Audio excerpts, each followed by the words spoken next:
fatídica coincidência, eu tentei por todos os meios, e por isso se deveu o meu atraso, ligar meu computador, infelizmente não consegui, estava até quase agora tentando, não foi possível, e o único material que eu ainda consegui recuperar era um roteiro que eu tinha preparado em documento de texto mesmo, do LibreOffice, que foi a base para eu fazer os slides. Então, já peço desculpas por esse inconveniente também, infelizmente não terei todas as formalidades de estilo que o professor Levi costuma ostentar com muita maestria nas suas aulas, nos seus slides.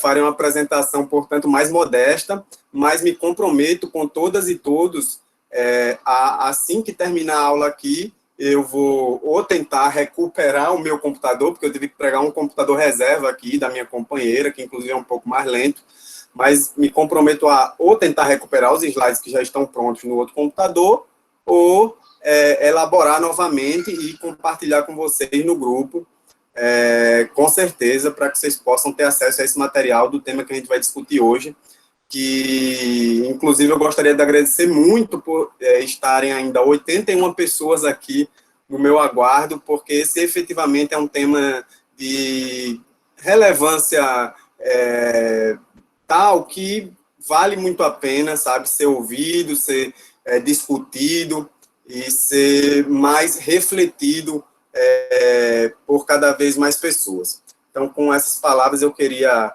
agradecer a todos por terem ficado até aqui, pedir desculpas pelo meu atraso e pelo contratempo consequente com os slides, e sem mais me demorar, vou dar início à apresentação. Vou pedir licença aqui ao professor Levi para colocar para apresentar a tela do meu computador.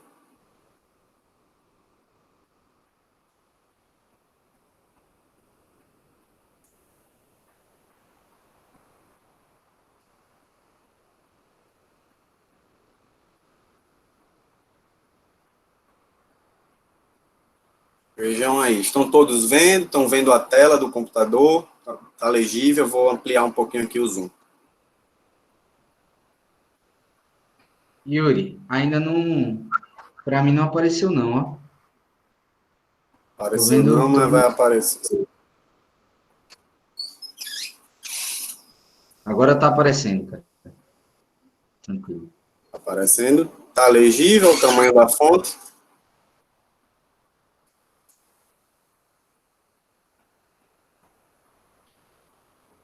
Tá tranquilo. Tá. Só um segundo, viu?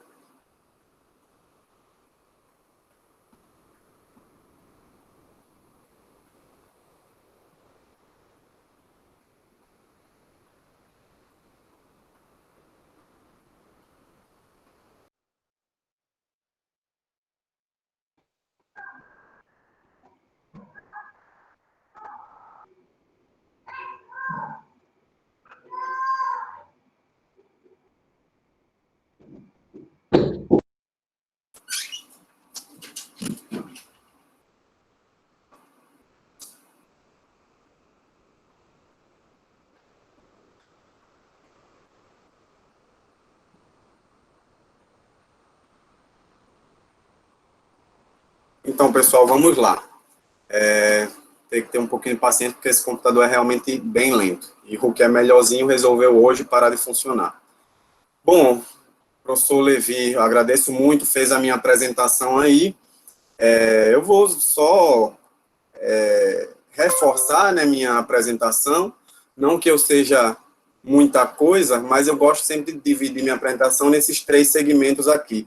Né, o IFAL, né, quem eu sou dentro do IFAL, no direito e a militância popular e classista. Como eu disse, não que eu tenha um currículo extenso, nem nada que o valha, muito pelo contrário, perto dos mestres e doutores que vocês estão tendo a oportunidade de assistir nesse evento, o meu currículo, inclusive vocês podem comprovar lá na plataforma Lattes, é absolutamente modesto.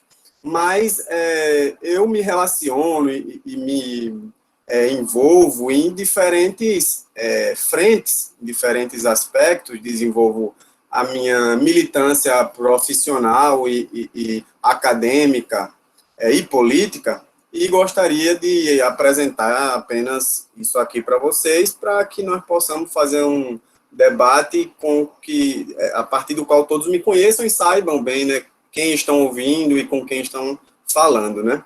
Então, no IFAL, como o Levi informou, sou técnico administrativo no campus Satuba, tá, ocupo o cargo de assistente de alunos e atualmente faço parte da diretoria, aliás, atualmente faço parte da coordenação de residência estudantil no IFAL Campus Satuba, ou seja, eu sou coordenador lá dos estudantes em regime de residência, né, trabalho com assistência estudantil, portanto.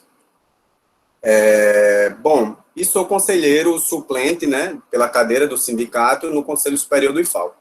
No direito, eu sou formado pela UFAL no ano de 2019, só corrigindo o professor Levi, eu não concluí minha especialização ainda, então eu sou pós-graduando em Direito Processual e Material do Trabalho, estou com a minha especialização em curso, mas sou um apaixonado pelo direito constitucional, pelo direito financeiro orçamentário, pelo processo constitucional, que é o que nós vamos tratar aqui.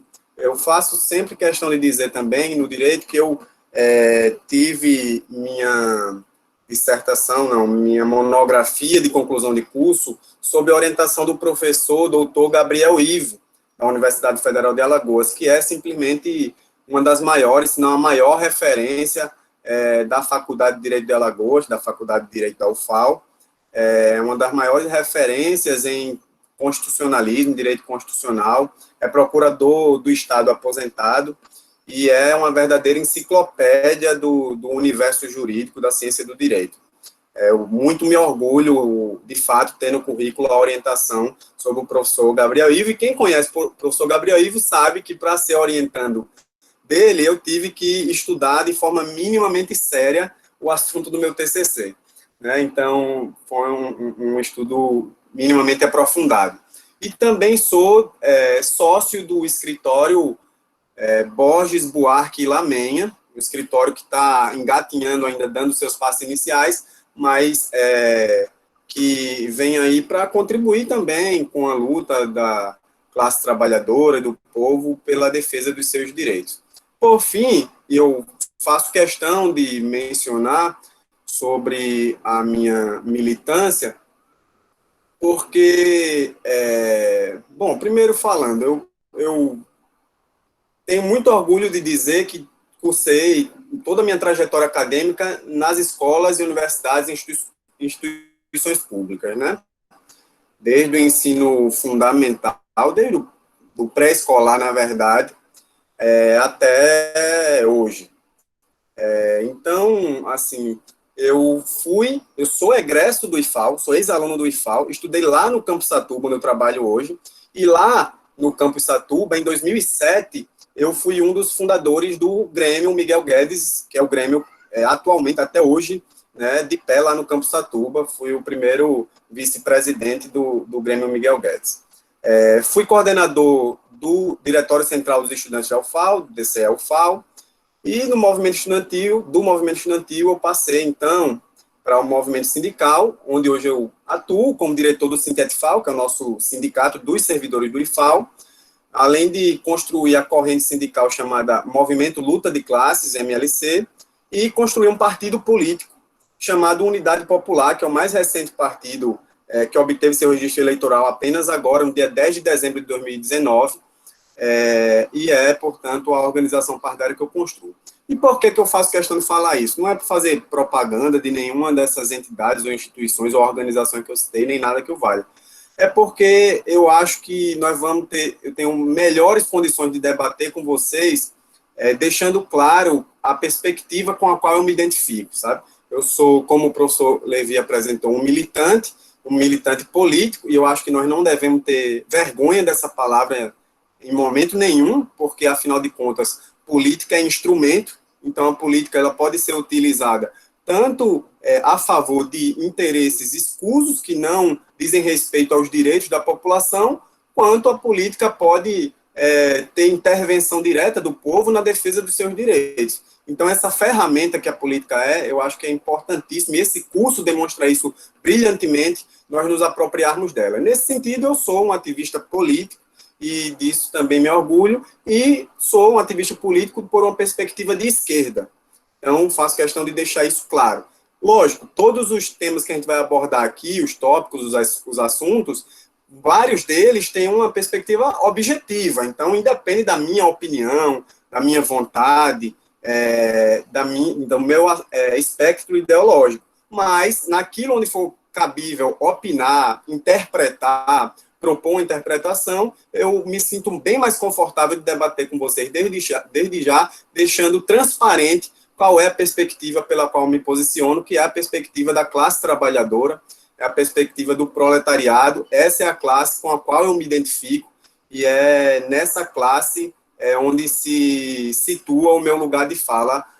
Portanto, muito obrigado pela paciência, essa introdução longa, né, apesar de eu já estar bastante atrasado. Vamos, portanto, agora diretamente para o assunto do nosso painel aqui, da nossa atividade.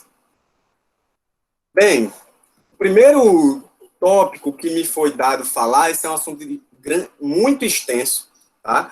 Então, eu vou precisar resumir muito. Eu peço que o Levi me avise, né, à medida que o tempo for passando, quando eu estiver perto de concluir. Se puder me avisar quando eu estiver na metade, e depois, quando faltar 10 minutos, alguma coisa assim, para eu poder me situar melhor aqui, porque é um assunto extremamente extenso, né, e que eu vou tentar mastigar aqui para fazer com que fique mais palatável para vocês e que fique efetivamente fácil de ser aprendido, né, apesar de o recurso didático aqui na tela não ser dos mais pedagógicos. Mas vamos lá.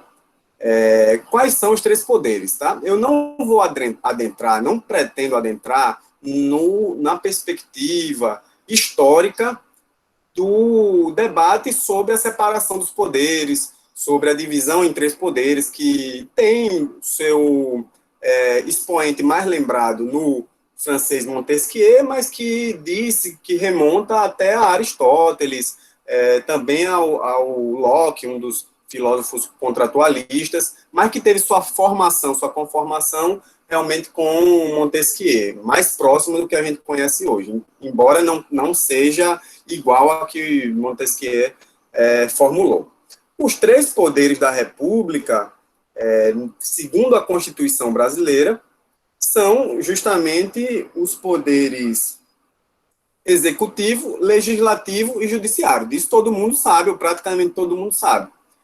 O poder executivo ele é exercido na esfera federal pelo presidente da República, na esfera dos estados e do Distrito Federal pelos governadores e na esfera municipal pelos prefeitos. O poder legislativo na esfera federal é exercido pelos parlamentares do Congresso Nacional. O Congresso Nacional é formado pela junção da Câmara dos Deputados e do Senado Federal, tá? A gente costuma se referir ao poder legislativo como um todo, como parlamento, né? Então, tanto na esfera federal, estadual, municipal, a gente costuma dizer que o poder legislativo é o poder ocupado pelos parlamentares, né? Então, na esfera federal, o Congresso Nacional exerce esse papel, seja pela Câmara dos Deputados, seja pelo Senado Federal, seja pelos dois trabalhando conjuntamente, formando o que a gente chama de Congresso Nacional. No aspecto estadual e distrital, existem as Assembleias Legislativas dos Estados e a Câmara Legislativa do Distrito Federal, e no nível municipal nós temos as câmaras de vereadores, né? Então, eu já faço um recorte aqui para dizer que esse ano nós teremos eleições municipais, né? Todo mundo sabe. Portanto, quais são os cargos que nós vamos votar e eleger? São prefeitos e vice-prefeitos, né? E os vereadores. Essas são as figuras que serão eleitas nas eleições municipais de 2020, que inclusive estão em votação, estão em discussão agora no Congresso Nacional. Está em discussão no Congresso Nacional um projeto, uma proposta de emenda à Constituição para adiar, né, a realização dessas eleições em virtude da pandemia que nos assola hoje. Bom, e temos também o Poder Judiciário, que é composto pelo STF, que é o Supremo Tribunal Federal, pelos tribunais superiores, como o STJ, que é o Superior Tribunal de Justiça, o TST, que é o Tribunal Superior do Trabalho, o TSE, que é o Tribunal Superior Eleitoral, e os TRFs, que são os Tribunais Regionais Federais, os TJs, que são os Tribunais de Justiça, que também é chamado de Justiça Comum. Então, eu queria destacar uma questão importante aqui. Na esfera federal, nós temos o STF, os tribunais superiores, e a Justiça Federal, né, que se organiza em varas federais, né, que se espalham pelos estados, né, mas é um órgão com competência federal. E nos estados, nós temos os tribunais de justiça. Percebam que os municípios não possuem poder judiciário específico. Né? Nós não temos um tribunal municipal, isso não existe. Né? Os municípios são atendidos pelos tribunais de justiça também. Os tribunais de justiça atendem tanto os estados como os municípios a partir da sua divisão em varas, né? Varas judiciais. Bom, esse rol aqui é apenas exemplificativo, tá? Só para usar uma expressão do direito, quer dizer, eu não coloquei aqui todas as espécies de tribunais e órgãos ligados ao Poder Judiciário existente. São só alguns exemplos desses aqui. Né? Isso quer dizer que é um rol exemplificativo, meramente exemplificativo, e não um rol taxativo de ilustrações. Já fiz a divisão em níveis. Bom, princípio da separação dos poderes. Esse é um princípio, como eu falei, que não cabe aqui remontar suas raízes históricas profundamente, mas que na nossa Constituição ele é esculpido, ele é consagrado no artigo 2º, logo no início da Constituição, que diz exatamente o seguinte: são poderes da União, independentes e harmônicos entre si, o legislativo, o executivo e o judiciário. Certo? Eu vou repetir. São poderes da União, independentes e harmônicos entre si, o legislativo, o executivo e o judiciário. Bom, quando a gente estuda a separação dos poderes, no momento, na conjuntura, na quadra histórica que a gente está vivendo, a gente não pode deixar de lembrar que muito se tem falado ultimamente sobre invasão das funções de um poder por outro, né? Especialmente o poder executivo tem sistematicamente acusado os outros poderes, especialmente o poder judiciário, de invadir suas funções. Vamos estudar aqui as funções de cada poder para ver se isso, afinal de contas, procede ou não, se isso tem algum cabimento, essa queixa, né, tão ultimamente repetida pelo chefe do Poder Executivo Federal. Bom, então vamos lá. A gente pode dividir as funções de cada poder entre funções típicas e funções atípicas, certo? E isso vai ser extremamente importante para a nossa compreensão. Então vamos lá. O Poder Executivo, a sua função típica, ou seja, a sua função primordial, aquela para a qual ele é escalado na Constituição, é a função de administrar, né, de administrar os órgãos públicos, né, de se responsabilizar pela maior parte da prestação dos serviços públicos, né, e a gente teve uma excelente aula sobre o Estado, né, na semana passada com o professor Levi, onde a gente aprendeu que o Estado presta serviços públicos, né, o Estado, o professor Gabriel Eves sempre diz isso, o Estado, ele não faz misericórdia, ele não faz caridade, ele presta serviços públicos à população, então é um dever do Estado prestar os serviços públicos. Pois bem, o Executivo é responsável por administrar e por executar as leis, de forma bem simples. Essa é a função típica, a função primordial do Executivo.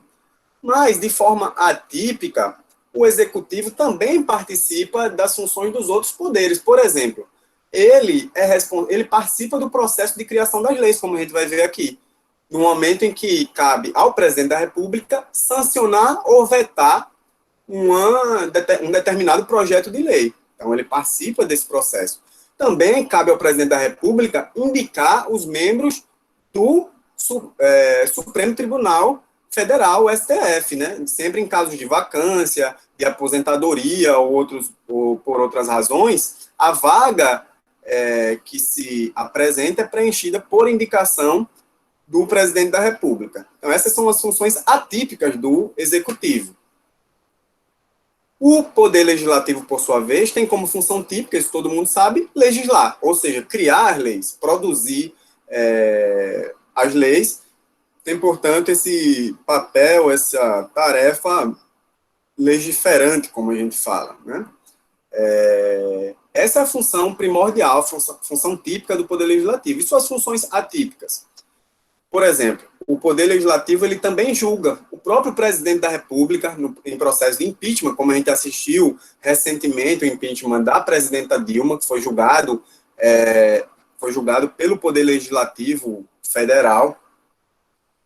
Ele também é responsável por julgar ministros do Supremo Tribunal Federal, que eventualmente venham a ser processados. E o Poder Legislativo também exerce função atípica parecida com o do Executivo, de administrar, no que diz respeito aos seus órgãos, aos órgãos a ele vinculado. No que diz respeito aos servidores e aos órgãos vinculados ao Poder Legislativo, ele também exerce a função atípica de administrar. Da mesma forma, o Poder Judiciário. A função típica do Poder Judiciário é julgar as causas que são levadas para a sua apreciação. Mas ele também tem funções atípicas. Uma lei, por exemplo, que for reputada, que for entendida como inconstitucional, pode ser apresentada ao Poder Judiciário, que tem o poder, que tem a capacidade de invalidar aquela lei, de reconhecer a inconstitucionalidade dessa lei, expurgando ela do mundo jurídico. Então, essa também é uma função atípica do Poder Judiciário, além de também administrar as questões que dizem respeito ao seu quadro de servidores e à sua estrutura funcional. Bom, a gente percebe, diante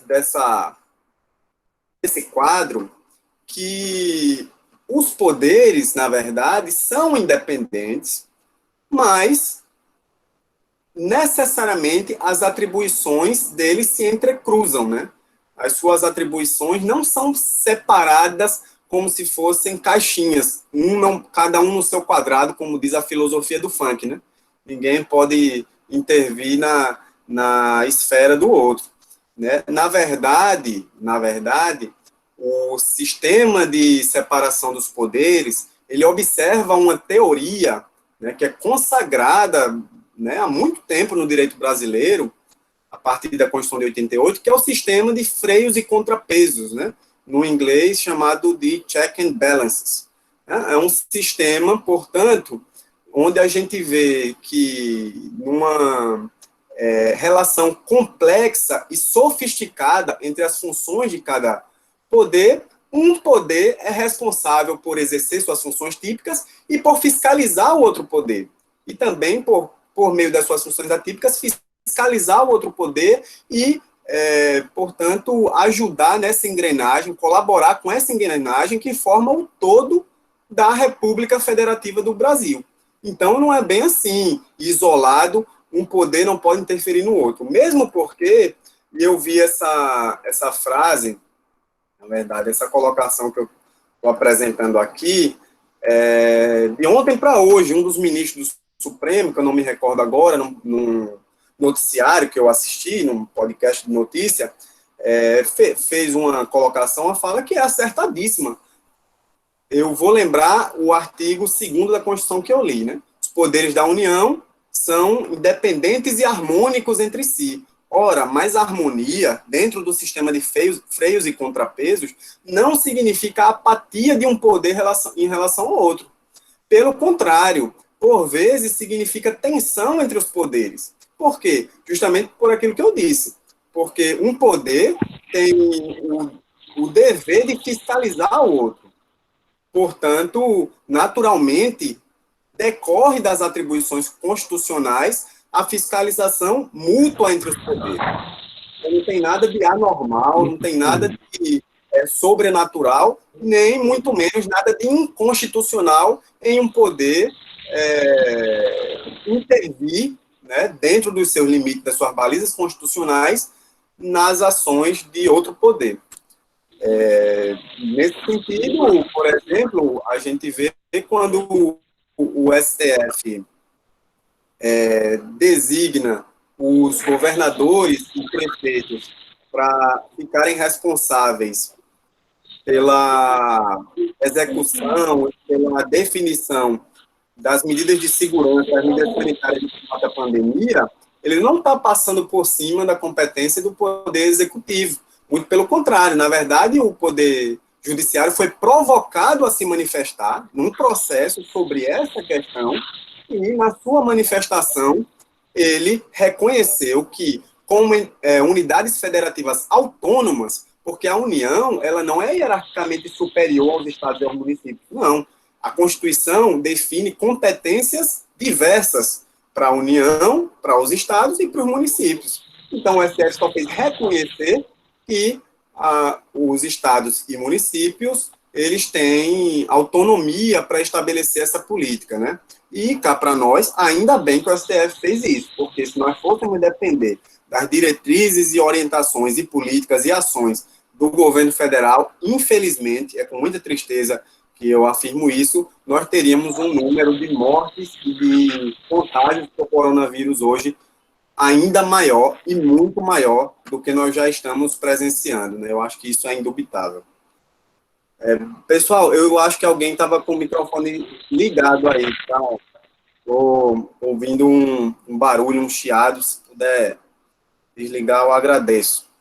Porque uma das coisas que eu não disse na minha apresentação, mas que também faz parte de mim, é que eu tenho transtorno de déficit de atenção e hiperatividade, né? TDAH, déficit de atenção, comumente conhecido. Então, esse barulhinho acaba tirando muito a minha atenção, dificultando a minha concentração. Então, se a gente puder silenciar o microfone, eu agradeço demais a vocês. Tá, então vamos para uma questão importante agora.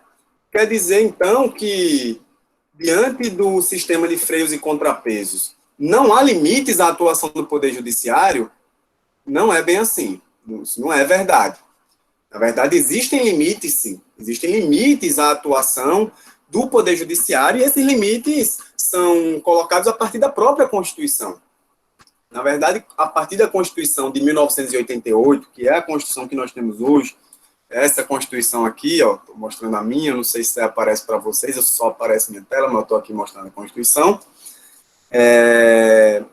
A partir da Constituição de 88, nós conhecemos um fenômeno, passamos a conhecer um fenômeno, porque essa Constituição, batizada de Constituição Cidadã, ela, de fato, foi uma Constituição, um marco histórico, né, de grande relevância para o nosso país. E o giro constitucional que ela representou foi justamente na incorporação que deu, no valor que deu aos direitos fundamentais das pessoas, aos direitos sociais, né? E para efetivar direitos sociais, como a gente viu na aula passada com o professor Levi, nós precisamos fazer isso através de serviços públicos, através do orçamento público, porque os direitos efetivamente têm algum custo relacionado a eles.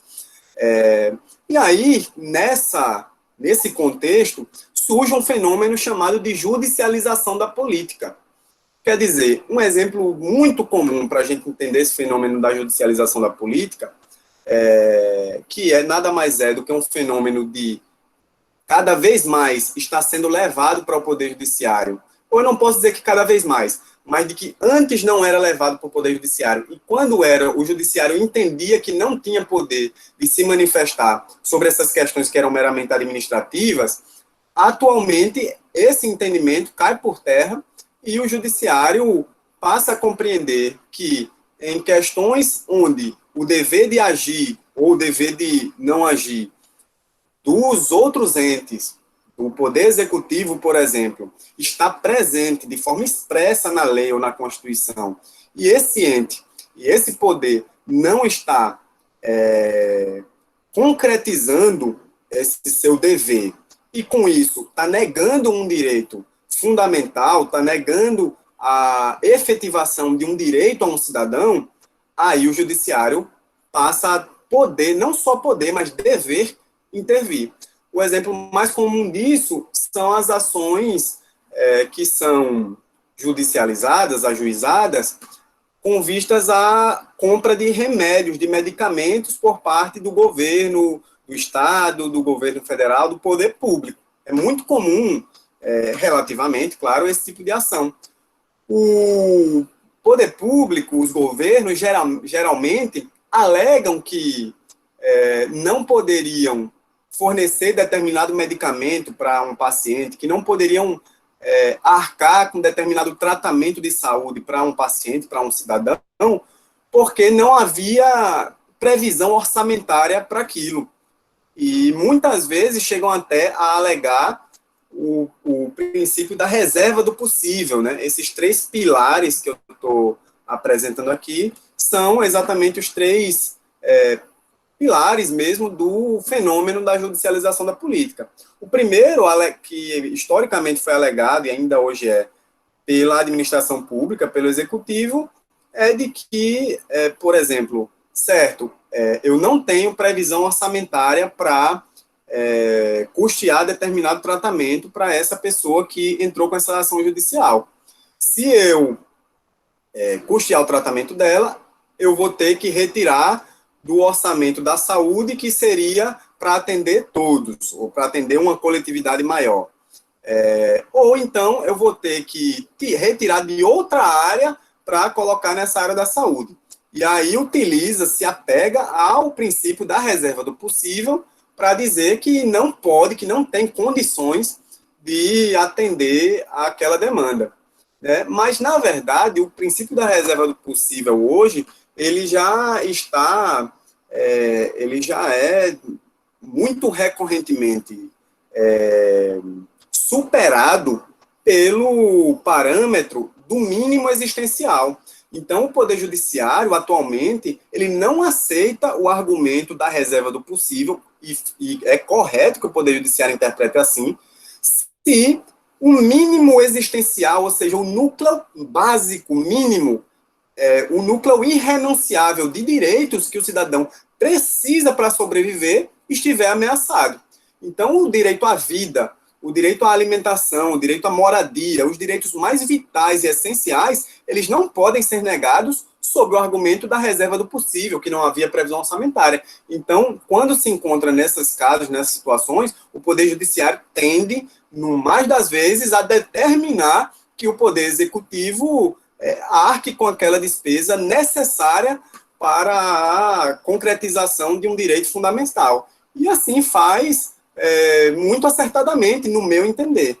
Né? Inclusive porque um terceiro pilar, terceiro parâmetro da judicialização da política é a vedação do retrocesso.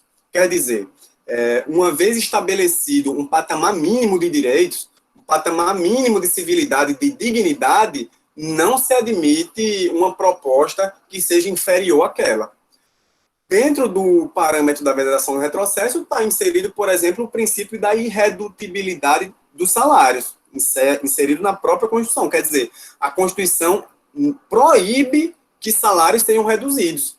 O salário mínimo ele é reajustado todos os anos porque a Constituição manda. E a Constituição proíbe que os salários sejam reduzidos, salvo em situação excepcionalíssima. Excepcionalíssima que nem vale a pena citar aqui porque não é objeto da nossa aula. Mas é proibido o retrocesso nos direitos sociais em geral. Uma vez estipulado um patamar mínimo, você só pode manter aquele patamar ou alargar mais esse patamar de abrigo de direitos. Bom, então eu falei tudo isso, reforça ainda mais a ideia de que o Poder Judiciário pode intervir nos outros poderes, na verdade mas a gente precisa diferenciar a judicialização da política, que é um fenômeno natural, que adveio com a Constituição de 88, que reformulou todo o ordenamento jurídico, todo o sistema jurídico, com o fenômeno do ativismo judicial. Esse, sim, que é um fenômeno perigoso, por assim dizer, vamos dizer assim. E qual a diferença entre a judicialização da política e o ativismo judicial? A diferença está no alcance da decisão judicial. Quer dizer, ou seja, quando um juiz, no julgamento de um processo, ele determina que o Poder Executivo, que algum outro poder, realize alguma ação essencial para concretizar um direito que está sendo violado, e faz isso, o Poder Judiciário faz essa determinação nos termos do pedido do processo, ele está praticando o seu poder jurisdicional de forma, via de regra, regular, sem nenhum problema. Agora, se a decisão judicial ela extrapola o limite dos pedidos da ação, se o juiz, sei lá, criar uma situação hipotética aqui, o sujeito pede o seu tratamento de saúde, o juiz não só determina que o executivo custeie o tratamento de saúde daquela pessoa, mas determina também que o executivo, sei lá, custeie o tratamento de 3 outras doenças e todas as pessoas que se enquadram nesses quadros. Determina também que o Poder Legislativo seja obrigado a reformar uma lei que versa sobre isso, ou seja, obrigado a editar uma lei que versa sobre o orçamento da saúde, caso ainda não exista esse tipo de lei. E essas coisas não estavam entre os pedidos da ação judicial, aí sim nós temos uma figura preocupante do ativismo judicial. Quando o judiciário vai além dos poderes e das atribuições que a provocação da jurisdição lhe confere e decide de forma a extrapolar esses limites, a transbordar a sua competência e a deixar prevalecer na sua decisão as suas preferências, sejam elas morais, políticas, ideológicas, etc. Lembrando que assim já está há muito tempo superada a ideia de que o poder judiciário e juízes são efetivamente figuras neutras no processo, né? Então, até na academia jurídica, nas cadeiras do curso de direito, poucos falam sobre isso, ou não se fala. Na verdade, o que se fala é sobre a necessária imparcialidade do juiz na sua atuação, mas não existe ilusão de que o juiz, nem qualquer outra figura que exerça sua atividade no Poder Judiciário seja neutra. Todas as pessoas são submetidas a experiências de vida, cultivam valores morais, cultivam valores e princípios ideológicos, e seja intencional ou não, mas em maior ou menor medida, isso acaba intervindo nos processos decisórios de toda a vida. Todas as decisões que a gente toma acabam sofrendo influência, né? Não apenas disso, de forma simplista, mas também sofrem essa influência. E com os juízes, que são seres humanos igual a gente, não é diferente. Cobra-se que o juiz mantenha uma postura imparcial, que dê tratamento imparcial para as partes do processo, que tente ao máximo distanciar, afastar suas convicções pessoais do que diz a lei, mas não se pode iludir que o juiz terá neutralidade em processo algum, né? Isso é elementar, assim, é fundamental de você saber. Pois bem, Constituição. A Constituição, eu tinha colocado aqui, vocês viram, né? Colocar a imagem da Constituição. E eu tinha colocado lá na minha apresentação, que infelizmente eu perdi. Mas vamos lá. Pessoal, associado ao fenômeno da judicialização do direito, a gente tem um outro fenômeno bastante semelhante, que é o fenômeno da constitucionalização, perdão, eu disse judicialização do direito, mas era o fenômeno da judicialização da política. Nós temos, associado a esse, um outro fenômeno, que é o fenômeno da constitucionalização do direito. O que quer dizer isso? Como eu estava dizendo, a Constituição de 88 foi um marco para isso, aqui no Brasil, pelo menos, né? Nos outros países da Europa, desde do fim da Primeira Guerra, ali e no início do século XX, já houve esse movimento de constitucionalização, mas no Brasil, efetivamente, isso só chegou com a Constituição Cidadã de 88, que foi um marco, como eu já falei, exatamente porque ela alterou toda a lógica do sistema jurídico até então.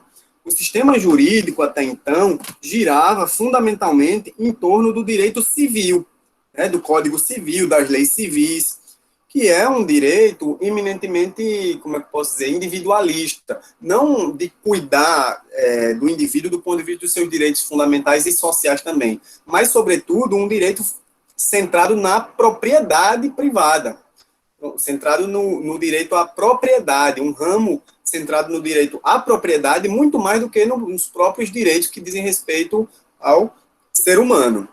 Então, efetivamente, só com a Constituição de 1988 é que os direitos ligados à pessoa humana, os direitos fundamentais de primeira, segunda, terceira geração ou dimensão, os direitos e liberdades individuais do ser humano, né, a dignidade humana e os direitos sociais, saúde, educação, direito ao trabalho, passaram a ter um status efetivamente elevado. Antes, mesmo existindo constituições antes, mas quase todas as decisões, quase todos os processos buscavam sua fundamentação muito mais nas leis gerais do Código Civil.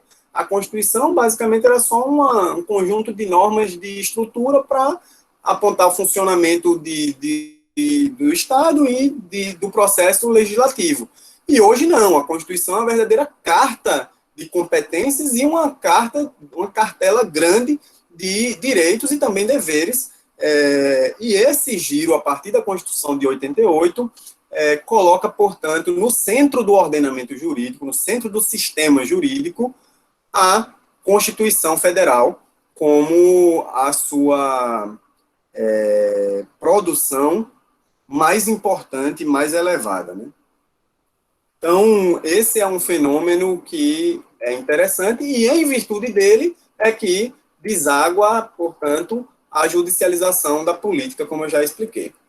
Bom, eu vou entrar agora numa parte que eu julgo bastante interessante e que o meu professor orientador, que eu mencionei já aqui, no qual eu baseei, nas aulas do qual eu baseei praticamente toda essa apresentação, o professor Gabriel Ivo, ele sempre faz questão, na cadeira introdutória que ele ministra na Faculdade de Direito da UFAL, que é a cadeira de processo constitucional, ele sempre faz questão de fazer, nas primeiras aulas, a análise dessa relação entre direito e linguagem, né?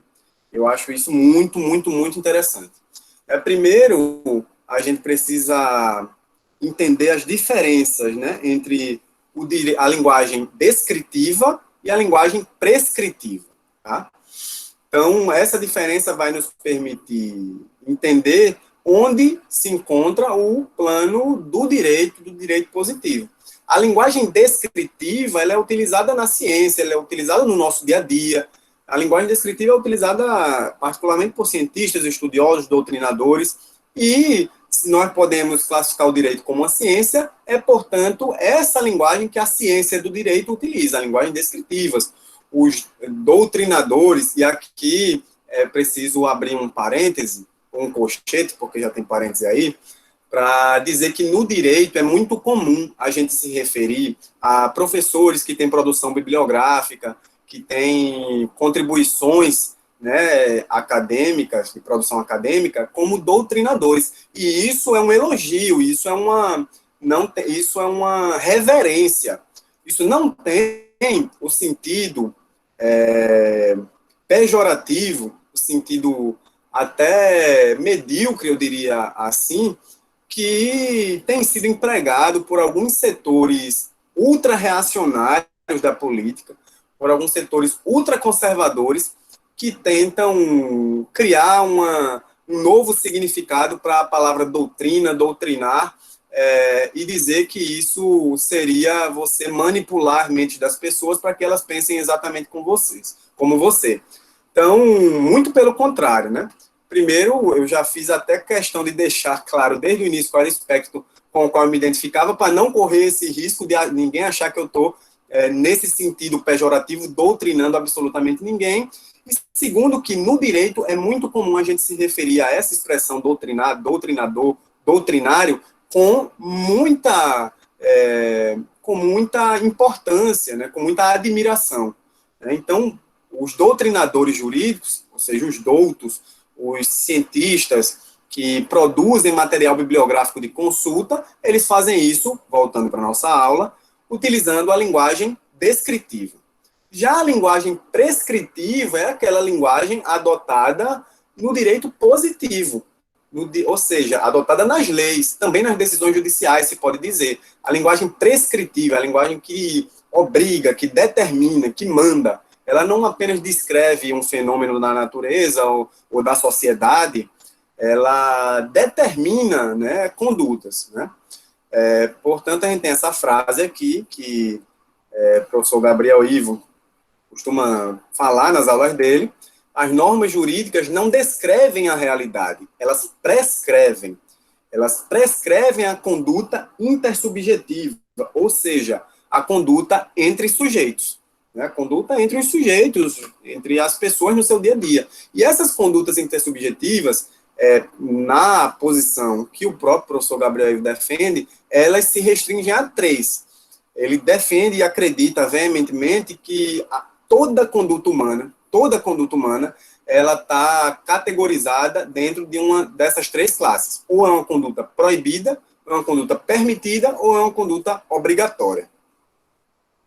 Avançando aqui, vamos estudar alguns conceitos jurídicos fundamentais para o nosso aprendizado aqui, né?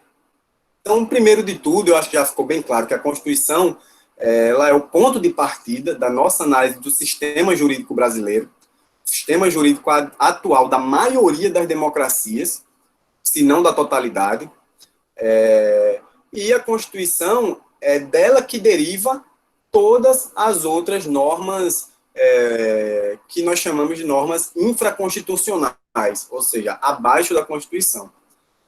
O poder constituinte, ele pode ser classificado em 3. Né? Nós temos o poder constituinte originário, o poder constituinte derivado e o poder constituinte decorrente.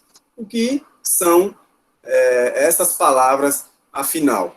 O poder constituinte originário é aquele poder dos legisladores, das figuras, dos parlamentares, aquele poder que foi delegado a esses parlamentares para criar a Constituição. O ato de criação da Constituição, que se deu lá em outubro de 1988, quer dizer, que terminou em outubro de 1988, aquilo ali foi o exercício do poder constituinte originário, do poder de criar, entre aspas, do zero, uma nova Constituição. Esse é o poder constituinte originário. O poder constituinte derivado é um poder previsto na própria Constituição, que é o poder, que é esse aqui do meio, que é o poder de propor emendas à Constituição, é o poder de alterar a Constituição. É um poder que é chamado derivado, porque quem vai exercê-lo não são os mesmos parlamentares que exerceram o poder constituinte originário lá em 88, até porque muitos deles já estão falecidos, né? Mas, com todo o respeito, o poder derivado é o poder que é destinado, que é garantido, assegurado pela própria Constituição, de que a Constituição pode ser reformada, pode ser alterada. Né? E a gente vai ver mais tarde, daqui a pouco, qual é o processo para essa alteração.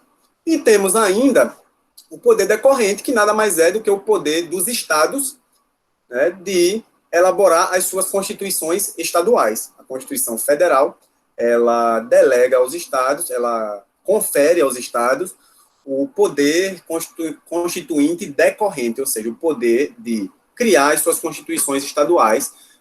Quase todas as constituições estaduais são um espelho da Constituição Federal, assim, apenas, lógico, com as suas adaptações necessárias, né? Isso vale também para a Constituição aqui do Estado de Alagoas.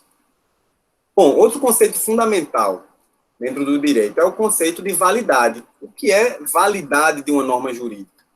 A validade nada mais é do que a relação de pertinência de uma norma no sistema.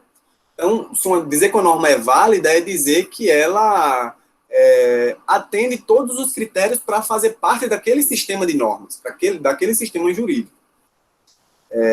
E quais são esses critérios? Quais são os fundamentos de validade? Os fundamentos de validade de uma lei, de um ato legal, são a competência, ou seja, a autoridade, né, competente, que realiza o processo de criação daquela lei.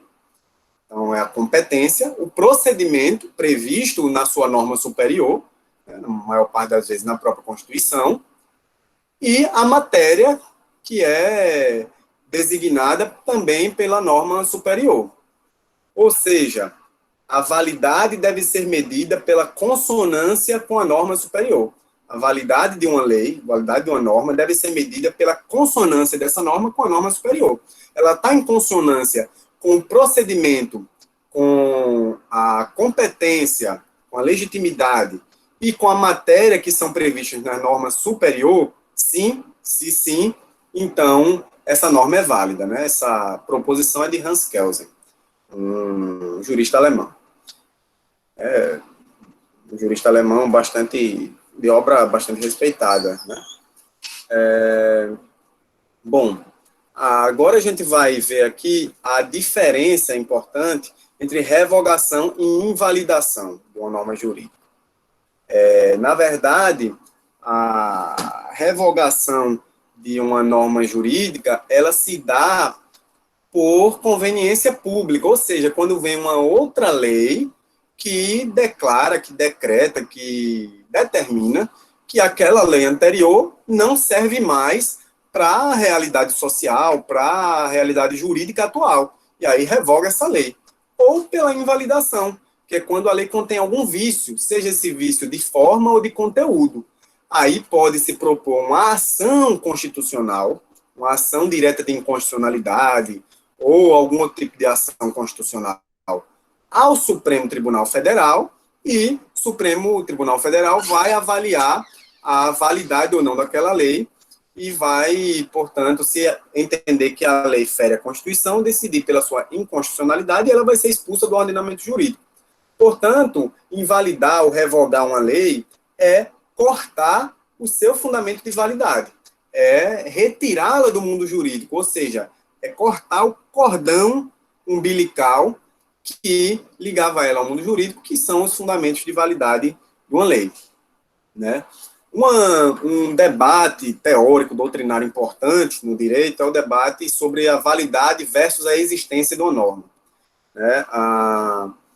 E os principais expoentes desse debate são, respectivamente, né, o Hans Kelsen, que eu já mencionei, que era um jurista alemão, e Pontes de Miranda, que é um jurista brasileiro, e não só brasileiro, como alagoano.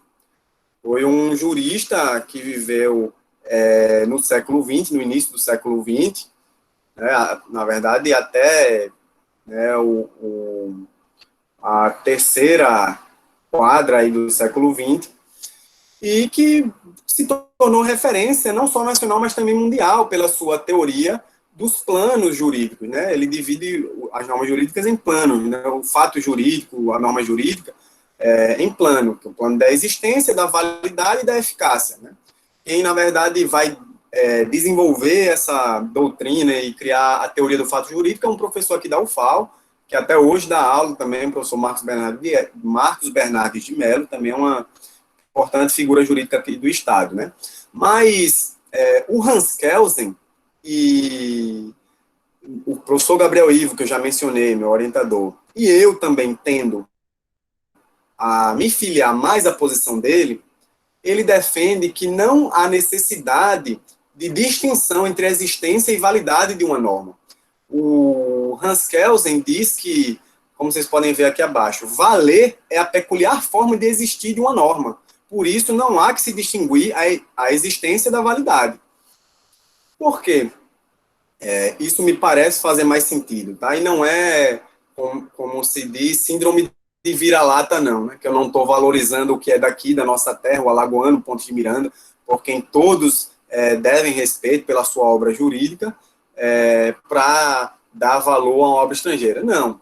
É porque, efetivamente, é aquela que parece explicar melhor, no meu ponto de vista, a relação de pertinência das normas jurídicas com o sistema, e também porque os autores kelsenianos, que são aqueles que seguem a doutrina de Kelsen, eles costumam sempre atualizar atualizar a doutrina de Kelsen, ao passo que os autores pontianos ou pontesianos têm dificuldade de manter atualizada a doutrina de Pontes de Miranda. Por isso, a doutrina de Hans Kelsen ela é mais aceita na academia hoje. E a doutrina que diz é exatamente que valer é exatamente a forma como as leis existem. Então, não há que se fazer essa distinção. Se uma lei ela é produzida pela autoridade competente, observando o procedimento determinado na Constituição, e ela se adstringe à matéria que a Constituição autoriza, então ela é válida. Se ela existe dessa forma, é uma lei válida. Aí, os autores que defendem a existência separada da validade mencionam o caso, por exemplo, de uma lei que posteriormente tem declarado a sua nulidade. Quer dizer, aquela lei existia, mas ela foi declarada nula depois. Então, ela era uma lei, mas não era válida, era inválida.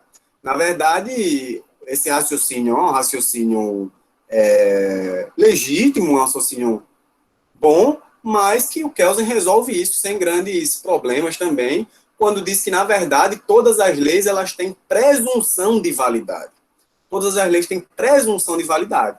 E se sua validade for questionada, ela vai ser avaliada, e se entender que ela realmente não é válida, ela vai ser expulsa do ordenamento jurídico, e os efeitos que ela produziu enquanto estava no ordenamento gozando de presunção de validade, esses efeitos serão manejados, esses efeitos serão modulados, né, como se diz. Então, vamos lá.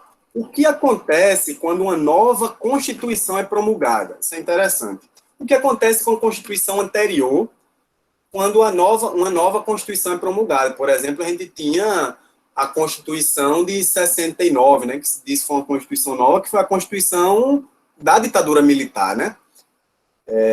E veio a Constituição de 88, que efetivamente revolucionou o ordenamento jurídico. O que é que acontece com as constituições anteriores, quando vem uma Constituição nova?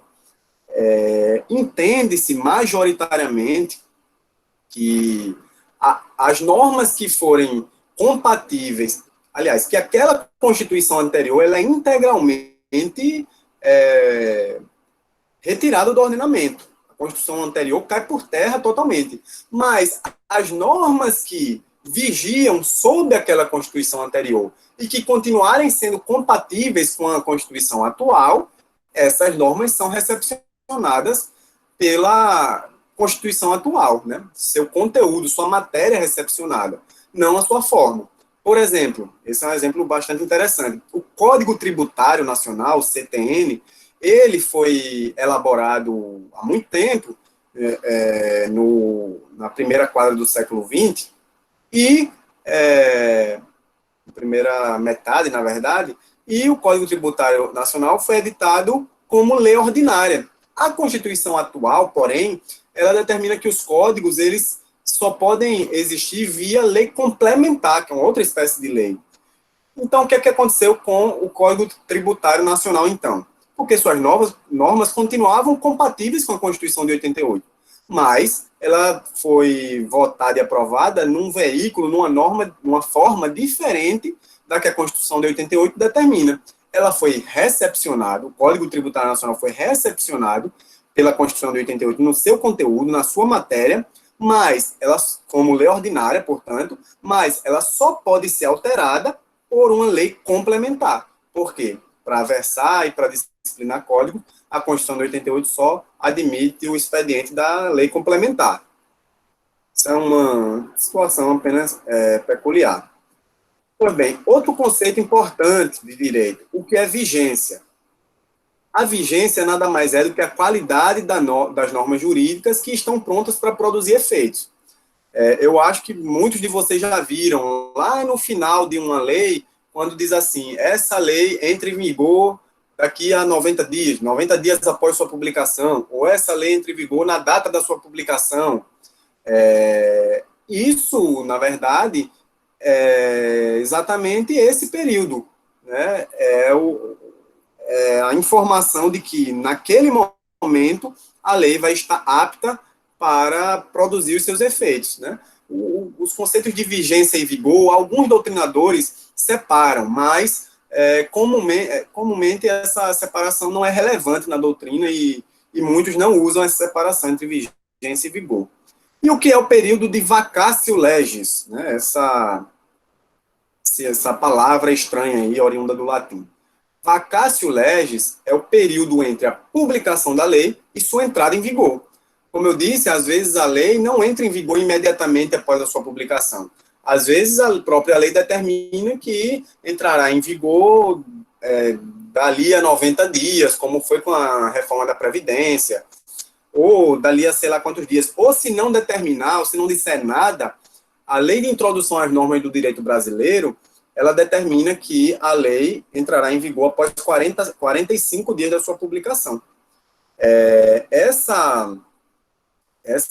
Esse período, então, entre a publicação e o início da vigência, o início da entrada em vigor, é o período que se chama de vacatio legis, né? A lei já existe, é uma lei válida, mas ainda não é uma lei vigente. Essa é a diferença. E o que é eficácia? Por fim, eficácia é exatamente a possibilidade da norma jurídica produzir efeitos, mas não se confunde com a vigência. A eficácia jurídica é a própria incidência da norma. A incidência da norma nos casos concretos, vamos dizer assim. E existe também a efetividade, que também é chamada de eficácia social. Que é o que é eficácia social? É se aquela lei efetivamente está produzindo efeitos no mundo. A gente já ouviu falar de leis que são letra morta, ou seja, a lei que existe, está lá, é lei, mas ninguém cumpre, mas, quer dizer, aquela lei não tem eficácia social.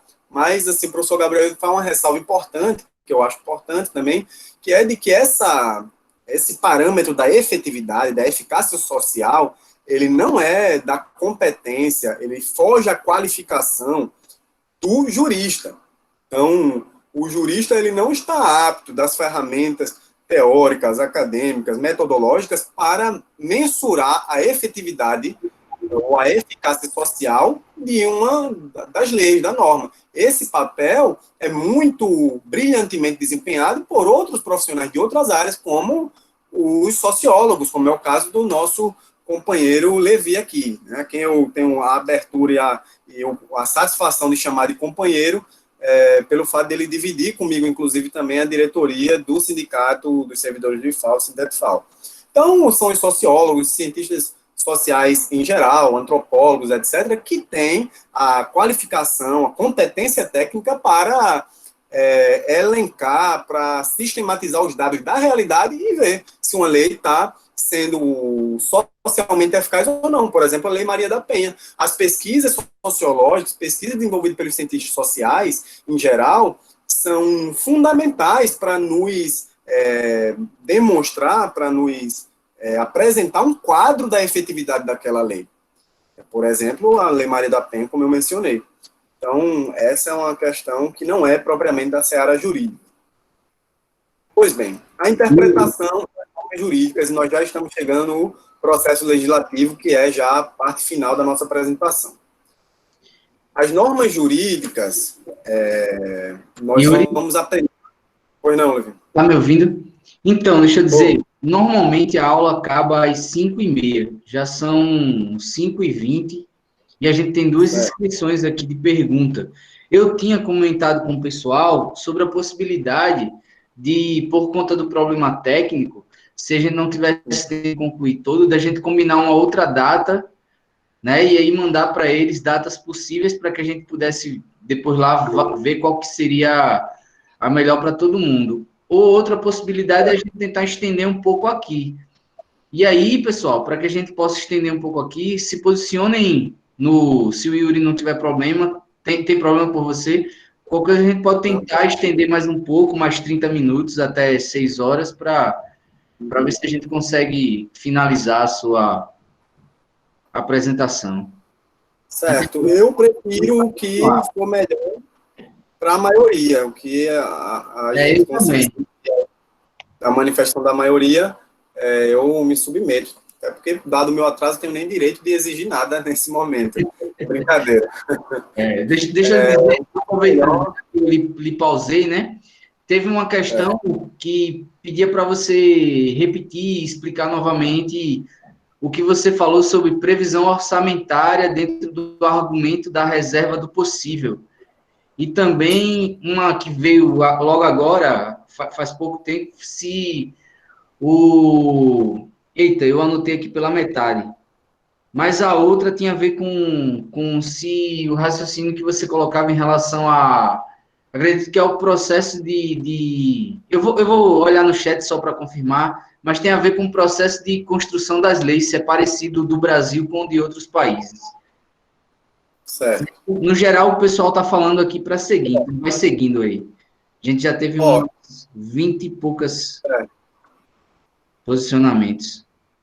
Vou dar uma olhada. Eu já estou terminando essa segunda parte sobre a Constituição e já entro aqui, no processo constitucional de formação das leis, que é a última parte, processo legislativo. Então, eu posso terminar, se você preferir, eu termino essa parte aqui, né, que trata da Constituição e da interpretação das normas jurídicas.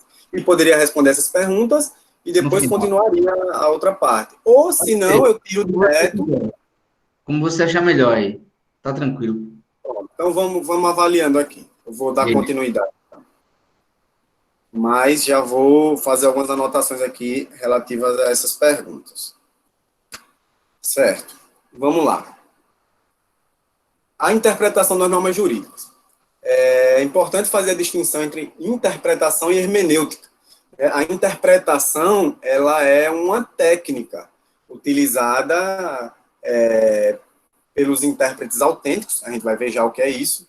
Ela é uma técnica utilizada para se extrair o sentido da norma, para se extrair a norma que advém de determinada lei. E a hermenêutica, ela é uma teoria, ela é uma ferramenta metodológica, uma ferramenta teórica que estuda as técnicas de interpretação. Essa, pelo menos no âmbito jurídico, é a distinção que usualmente é aceita. Então, através da hermenêutica, a gente estuda os métodos de interpretação, o método histórico, o método teleológico ou finalístico, o método de interpretação sistêmico, enfim, vários outros. O método literal também é uma técnica de interpretação, é um método estudado pela hermenêutica e utilizado pelos intérpretes, enfim. E nós precisamos definir a diferença, a distinção entre intérprete autêntico e intérprete não autêntico. Ora, quem pode interpretar a Constituição? Quem pode interpretar as leis? Qualquer um de nós. Qualquer um de nós pode ler e oferecer a nossa compreensão, a nossa interpretação sobre aquilo. Mas nós figuramos nessa categoria aqui, dos intérpretes não autênticos, também conhecidos como meros mortais. Os intérpretes autênticos, o intérprete autêntico é aquele que cria a norma a partir do seu processo interpretativo. É aquele que tem competência legal e constitucional para produzir consequências jurídicas, para produzir normas jurídicas a partir da sua interpretação, do exercício da sua interpretação. Os intérpretes autênticos, portanto, são os juízes, e também se fala do legislador, né, mas efetivamente, eminentemente, o juiz, que na sua tarefa de aplicar, de decidir, né, com base nas leis, procede à interpretação dessas leis e, portanto, a partir desse processo que as normas são criadas. Vamos ver aí o que diz o professor Carlos Maximiliano. Interpretar, e aqui ele se refere ao intérprete autêntico. Interpretar é determinar o sentido e o alcance das expressões do direito. Professor Paulo de Barros Carvalho. Antes da interpretação não há sentido, mas tão somente marcas de tinta no papel.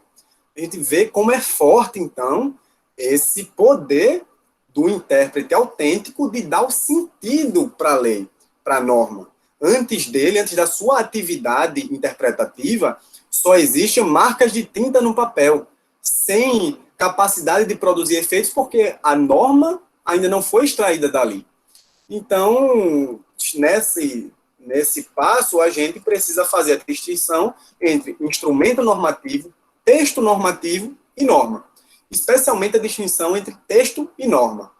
O que é um instrumento normativo? Instrumento normativo, como a gente vai ver mais à frente, são os veículos através do qual é expedida, né? São os expedientes que são criados, construídos, são as espécies, os tipos existentes de leis, em sentido amplo, vamos assim dizer. Então, o instrumento pode ser uma emenda à Constituição, pode ser uma lei ordinária, complementar, uma lei delegada, pode ser uma medida provisória. Esse é o instrumento. O texto normativo é o que está ali escrito nesse instrumento. O que está ali escrito é o texto. E a norma é o conteúdo do texto. A norma é o conteúdo da lei. A norma é aquilo que o intérprete autêntico, na sua atividade interpretativa, extrai do texto normativo. Então, portanto, nunca mais vamos cometer essa confusão que, inclusive, vários juristas cometem muito comumente entre texto e norma. O professor Gabriel Ivo, em que eu sempre me referencio, já falei aqui várias vezes, ele faz questão sempre de frisar, de enfatizar isso, que nós não podemos fazer essa confusão. Texto é texto, norma é norma. Você pode ler a lei e achar que tem determinado direito, porque na sua interpretação cabe aquilo, mas o intérprete autêntico que vai dizer se esse direito existe, se esse direito é norma ou não, é o Poder Judiciário, efetivamente. Então, vamos ver. Professor Paulo de Barros Carvalho também. As normas jurídicas são as significações que a leitura do texto desperta. Professor Ricardo Guastini, aqui com grifos que eu acresci. A disposição que ele fala é o dispositivo legal, né? O texto. É o objeto da interpretação. A norma é o produto, o resultado da interpretação. A norma é, por definição, variável dependendo da interpretação. Então, essa é uma primeira etapa, né, da nossa apresentação, e em seguida nós entraríamos no processo de formação das leis propriamente dito, que talvez, na minha compreensão, é a parte mais interessante da aula, né, mas que eu acho que era importante para a gente conseguir compreender, ter essa primeira etapa que não tinha como eu fazer de forma apressada, assim, de forma acelerada. Então, eu queria avaliar aqui, eu não vi como está o chat, mas se entenderem que dá para seguir, eu sigo. Se não, a gente abriria já agora e marcaria outro momento. O que é que você acha, Levi, das manifestações aí? Yuri, então, a maior parte do pessoal, na verdade, o pessoal que se posicionou falou para a gente seguir, né? E aí, a gente segue e deixa eu te passar só as questões. Como eu disse, a gente tinha duas questões, uma eu te passei pela metade. Então, uma foi sobre aquela previsão orçamentária e o argumento da reserva do possível. Se você puder retomar, dar algum exemplo sobre isso. A outra não foi sobre a construção das leis, foi sobre a validade das leis. Né? Se a questão da validade das leis em outros países é parecida, é igual a como se dá no Brasil, se você sabe alguma coisa sobre isso. E também perguntaram agora há pouco, no chat, me desculpe que eu não anotei o nome aqui, mas pela correria agora, já que a gente está no finalzinho, né? Tem mais meia hora aí de acréscimo. Foi sobre, se você puder falar sobre a lei orgânica do município, se ela tem se a lógica dela, o processo de construção, e tem a ver com o restante do que você colocou, com outros aspectos que você colocou. Se puder abordar esse tema, é isso. Aí você decide se é melhor agora ou no final. Certo, eu vou responder agora, porque são perguntas que dá para responder rapidinho. Acho que dá para responder rapidamente as três. Então, vamos lá. Primeira, né, que pediu para que eu falasse um pouco mais sobre o orçamento, sobre a questão do orçamento versus o princípio da reserva do possível. Tá? Aqui. Né? Primeiro é importante dizer, e mais uma vez eu vou recorrer à lição do grande professor Gabriel Ivo, que na concepção do qual as leis orçamentárias, a lei do orçamento, ela é, depois da Constituição, a lei mais importante do ordenamento jurídico brasileiro. Por quê?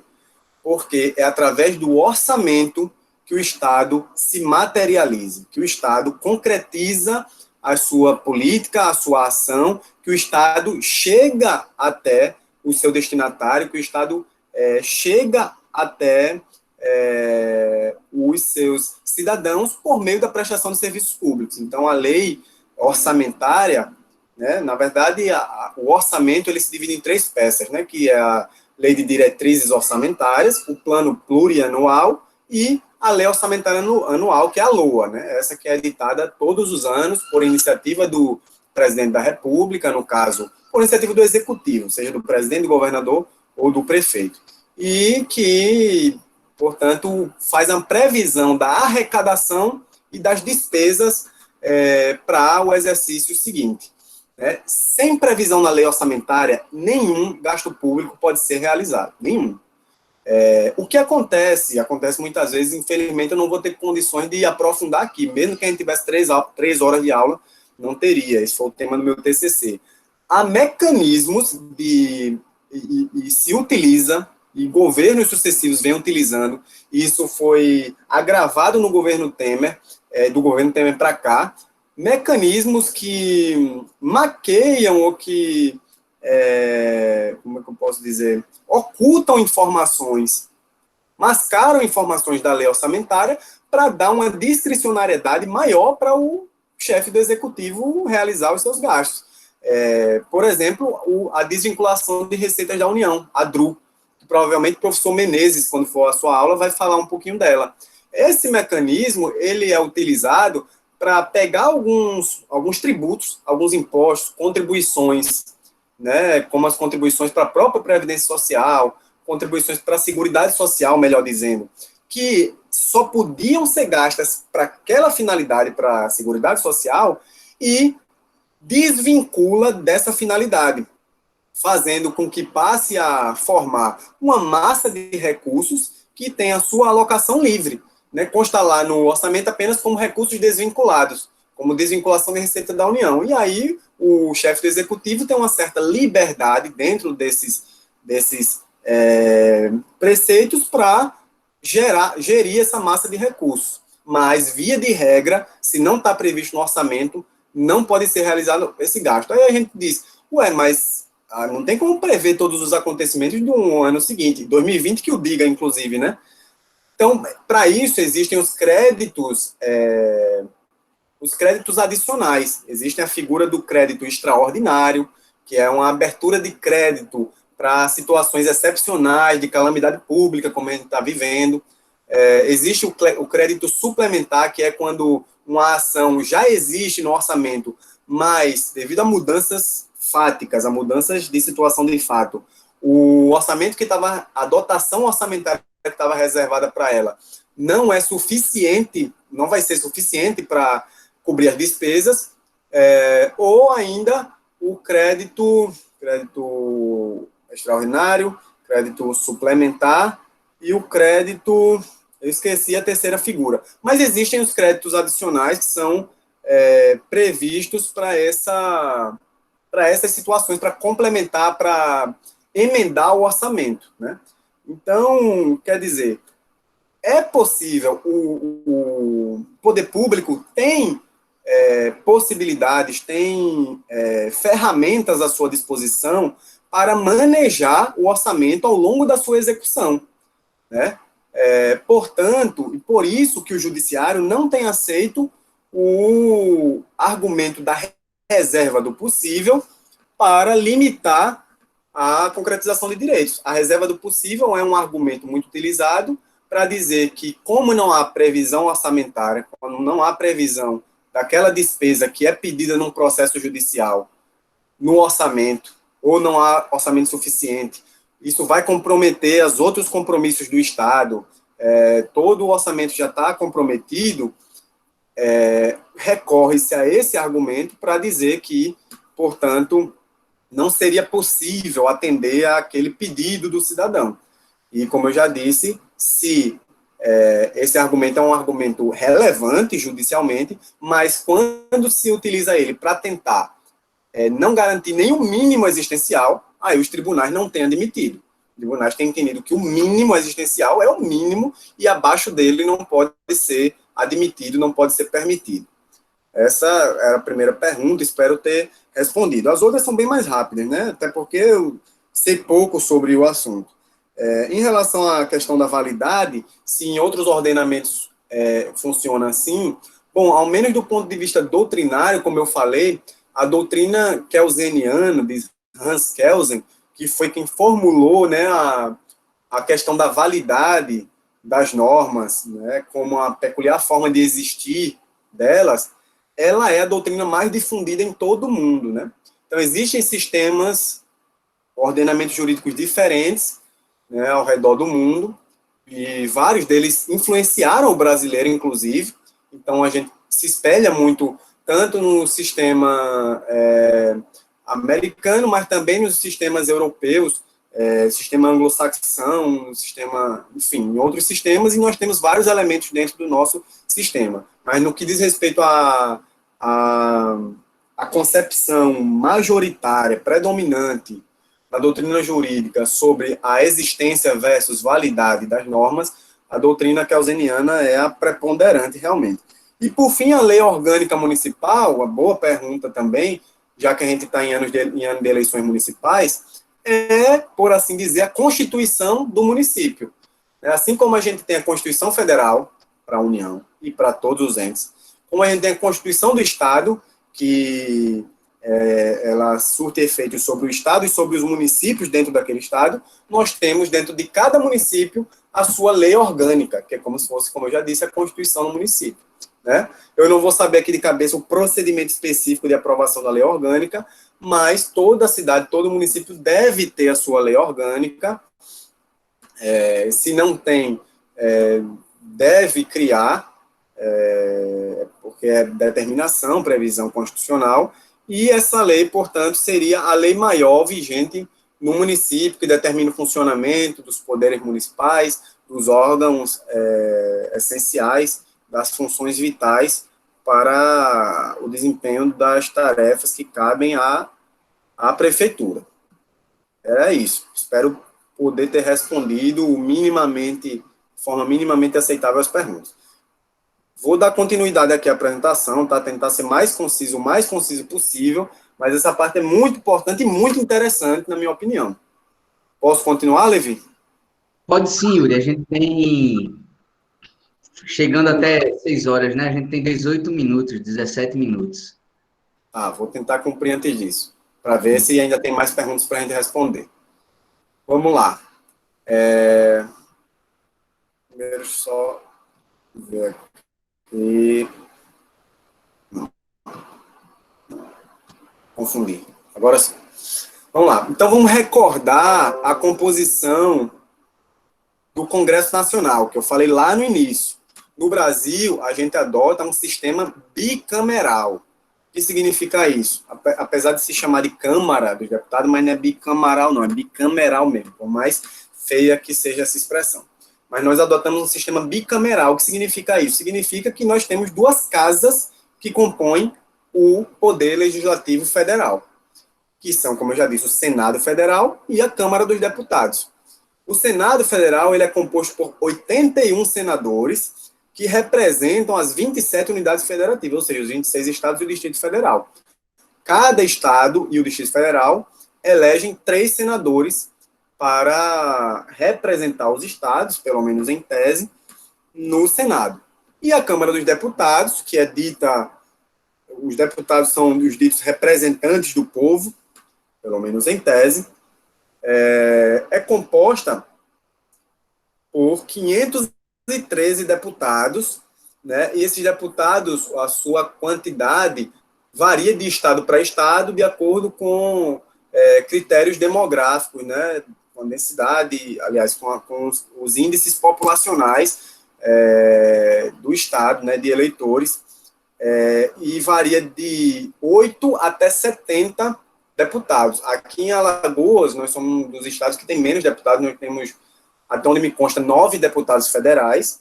E São Paulo é o único estado que tem 70 deputados federais, porque tem uma população e uma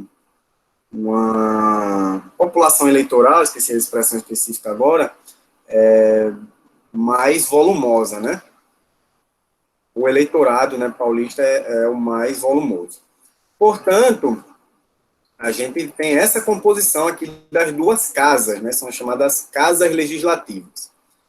O artigo 47 da Constituição diz que, salvo disposição constitucional em contrário, as deliberações de cada casa e de suas comissões serão tomadas por maioria dos votos.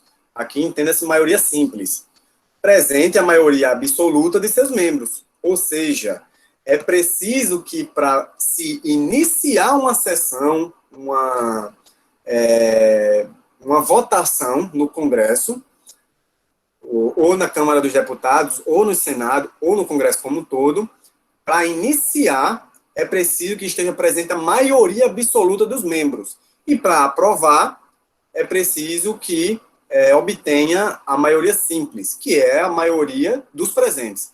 Vamos ver isso melhor aqui. Maioria absoluta. O que é a maioria absoluta do Senado Federal? Se tem 81 senadores, a maioria absoluta dos senadores é 41. Se tem 513 deputados, maioria absoluta dos deputados é 257. Precisa-se desse quórum, isso é chamado de quórum, com Q, Q-U-O-R-U-M, Q, acento agudo no O, esse quórum para instalar a sessão. Então, para iniciar a sessão, a gente precisa que no Senado tenha 41 senadores, e se for uma sessão na Câmara dos Deputados, a gente precisa que tenha 257 deputados presentes para iniciar. Presente esse número, ou mais do que esse número, lógico, aí o Congresso, ou o Senado, ou a Câmara, está apto a votar. E as votações, via de regra, a gente vai ver as exceções, são tomadas por maioria relativa, ou também chamada de maioria simples, que é metade mais um dos presentes. Ou seja, a metade mais um do total de senadores é 41 senadores. E a metade mais um desses presentes é 21 senadores. Então, bastam 21 senadores, né, numa sessão que tenha 41 presentes, para se aprovar determinado projeto de lei. Pessoal, isso é importante. Eu estou falando aqui sobre o processo legislativo no âmbito federal, tá? Processo legislativo que, mutatis mutandi, ou seja, com as devidas adaptações, entendendo ele que é o mais complexo, justamente por existirem duas casas, como ele é o mais complexo, você entende muito mais facilmente como funciona a nível de Estado, que só tem a Assembleia Legislativa, dos deputados estaduais, e a nível de município, onde o poder legislativo é exercido pelos vereadores. Então, a gente entender isso, a gente mata a charada, né? Então, vamos lá. Espécies normativas. O que são as espécies normativas? São os instrumentos normativos que eu falei lá, que veiculam um texto normativo, que, por sua vez, veicula a norma. As espécies normativas são previstas no artigo 59 da Constituição. Aqui a gente não vai ter como fugir, vai ter que ler a lei, mas é muito didática a Constituição nesse ponto. Artigo 59. O processo legislativo compreende a elaboração de 1. Emendas à Constituição. 2. Leis complementares. 3. Leis ordinárias. 4. Leis delegadas. 5. Medidas provisórias. 6. Decretos legislativos. E 7. Resoluções. Então, vamos falar um pouquinho dessas espécies, de algumas delas, das principais, não vamos falar de todas, mas das principais, nas próximas linhas aqui. Emenda à Constituição. Como eu já disse, a emenda à Constituição, ela é possível graças ao poder constituinte derivado, né, que é um poder assegurado pela própria Constituição. E o artigo 60 da Constituição diz que a Constituição poderá ser emendada mediante proposta. E aqui são os legitimados, ou seja, quem tem a iniciativa, quem tem a legitimidade, né, para tomar a iniciativa de propor uma emenda à Constituição. Vamos passar bem rapidamente por isso. A emenda à Constituição pode ser proposta por, no mínimo, um terço dos membros da Câmara dos Deputados ou, no mínimo, um terço do Senado, um terço dos senadores, pelo presidente da República, como foi o caso da própria reforma da Previdência, que foi uma emenda à Constituição, da PEC do teto dos gastos, que também foi uma emenda à Constituição, a reforma da Previdência proposta agora pelo governo Bolsonaro, a reforma e a PEC do teto dos gastos, que hoje é a emenda do teto dos gastos, que é a emenda 95, foi proposta à época pelo presidente Michel Temer. Também pode ser proposta por mais da metade das assembleias legislativas das unidades da federação, manifestando-se cada uma delas pela maioria relativa de seus membros, ou seja, os deputados estaduais podem propor uma emenda à Constituição Federal. Se os deputados das assembleias legislativas de vários estados se reunirem, de mais da metade, portanto, dos estados, se reunirem e a maioria dos seus membros decidirem apresentar um projeto, está configurada, portanto, a legitimidade para iniciar o processo legislativo da emenda à Constituição também. Aqui vem as exceções que impedem que uma emenda à Constituição seja votada. São as situações excepcionais. Então, primeira, a Constituição, aliás, então, parágrafo 1º, que determina isso. A Constituição não poderá ser emendada na vigência de intervenção federal, de estado de defesa ou de estado de sítio. E aí a gente vai lembrar, já entrando no encerramento, que para eu fazer um link, foi esse o desafio que me foi dado, do processo de criação das leis, com a participação popular, com o poder da participação popular. Nunca é demais lembrar que durante o ano de 2017 foram realizadas 2 gigantes greves gerais, uma em 28 de abril e outra em 25 de maio, onde milhões de brasileiros cruzaram os braços, foram às ruas, principalmente contra a reforma da Previdência, então proposta pelo Michel Temer, pelo presidente Michel Temer, que não tem muita diferença para a proposta que foi aprovada agora no governo Bolsonaro.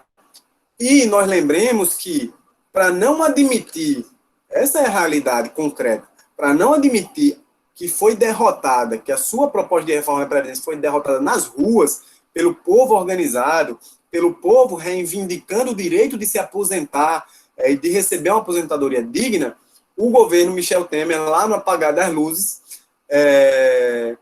propôs ou instituiu, né, um decreto de intervenção federal no estado do Rio de Janeiro, supostamente para combater a criminalidade. Todos e todas, eu acredito que lembram disso, mas que, na verdade, está aí, passou já esse momento de intervenção federal, a criminalidade do Rio de Janeiro não melhorou, pelo contrário, né, a gente vê um aumento cada vez maior da violência, e o que é mais espantoso, um aumento da violência praticada pelo próprio Estado contra pessoas inocentes, contra crianças, inclusive, praticando prisões arbitrárias, enfim. Essa é uma outra questão importante que também já foi discutida em aulas anteriores aqui do curso.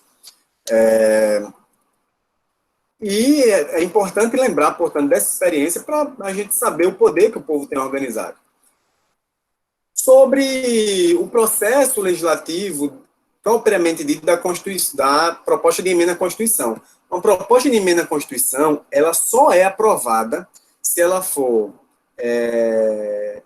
votada e for reconhecida, consentida, em 2 turnos em cada uma das casas, com um quórum de 3/5 dos respectivos membros. Veja, aqui a gente não está falando nem mais de apenas maioria absoluta, nem muito menos de maioria simples. A gente está falando de um quórum qualificado aqui, ultra qualificado. Para você conseguir aprovar uma emenda à Constituição, é preciso que cada uma das casas legislativas votem em 2 turnos, ou seja, 2 votações, cada uma 2 votações, e que seja aprovada por 3/5 dos seus membros.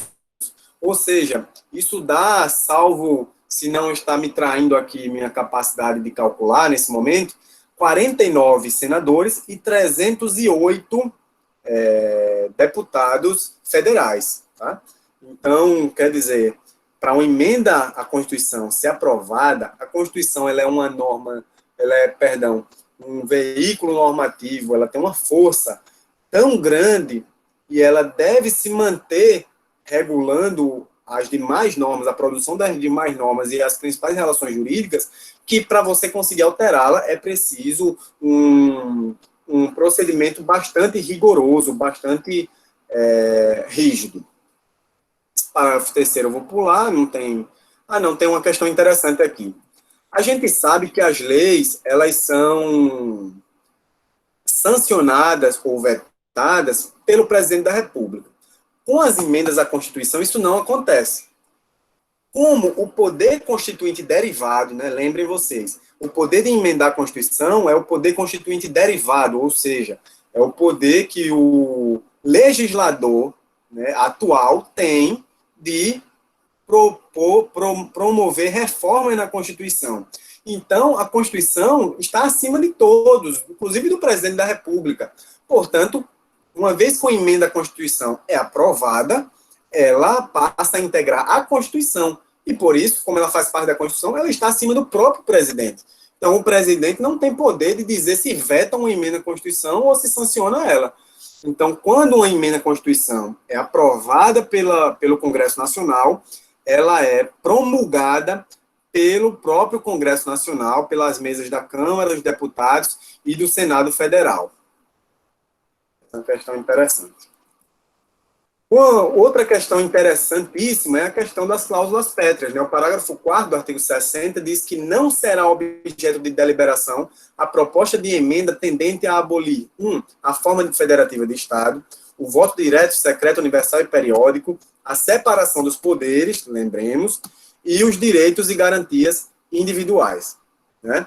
Ou seja, pessoal, esses 4 incisos aqui constituem o que no direito se chama cláusulas pétreas. Esses 4 pilares do ordenamento jurídico não podem ser alterados nem por emenda à Constituição. Perdão, melhor dizendo. E essa correção me foi feita, inclusive, na defesa da minha monografia, pelo professor e companheiro de luta, professor Basile Cristópolos, né, que é militante também, e é doutor em Direito, enfim, professor da CEUNI. Na verdade, não é que as cláusulas pétreas são cláusulas imutáveis, como muitas vezes se diz. Você pode modificar, por exemplo, os direitos e garantias individuais, né, dentre os quais estão os direitos, são entendidos os direitos sociais também. Aqui, os direitos e garantias individuais, eles têm um sentido mais amplo, de direitos fundamentais como um todo. Você pode alterar como? Você pode proteger mais, você pode proteger de uma forma diferente. O que você não pode é proteger menos, é reduzir, é tender a, como o próprio caput do artigo diz, abolir tais direitos. Então, essas cláusulas são chamadas de cláusulas pétreas, é aquilo que não pode ser alterado para reduzir na Constituição, né? Percebam que não é uma emenda que venha a abolir simplesmente expressamente. Não precisa que a emenda esteja lá expressa. Por exemplo, fica abolida a forma federativa de Estado. Basta que seja tendente a abolir para que essa proposta de emenda nem seja apreciada pelo Congresso, nem possa ser apreciada.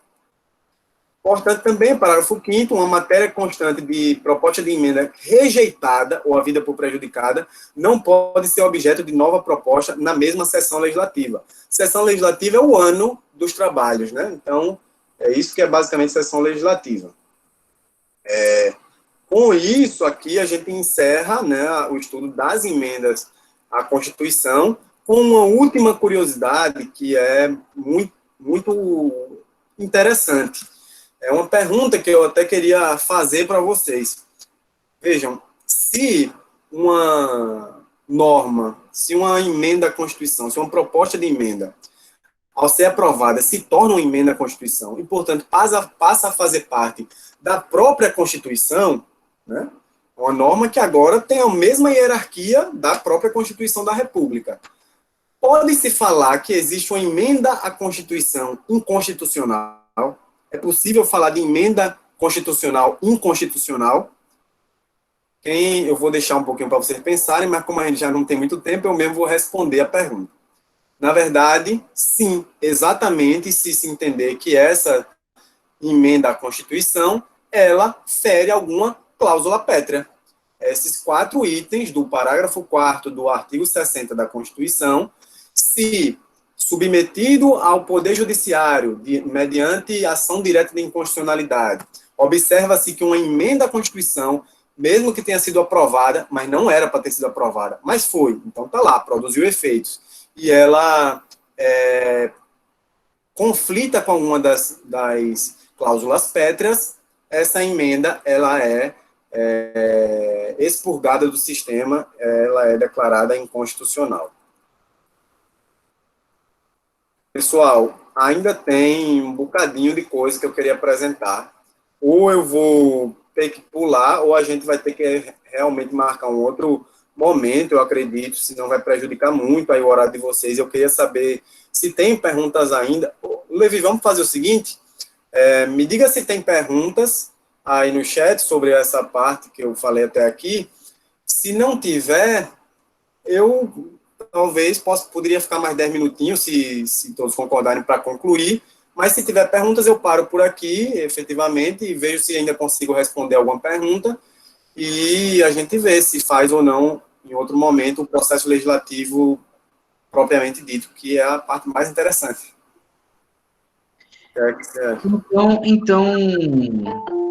Então, Yuri, deixa eu dizer para você, a gente tem uma questão, e aí eu penso que a gente pode marcar um outro encontro, né, mesmo que seja um encontro mais rápido, de 1 hora, para complementar, né, porque, querendo ou não, a gente teve aquele problema do começo e demorou, acho que quase 1 hora, de 40 minutos, né, atrasou bastante a aula, ficou...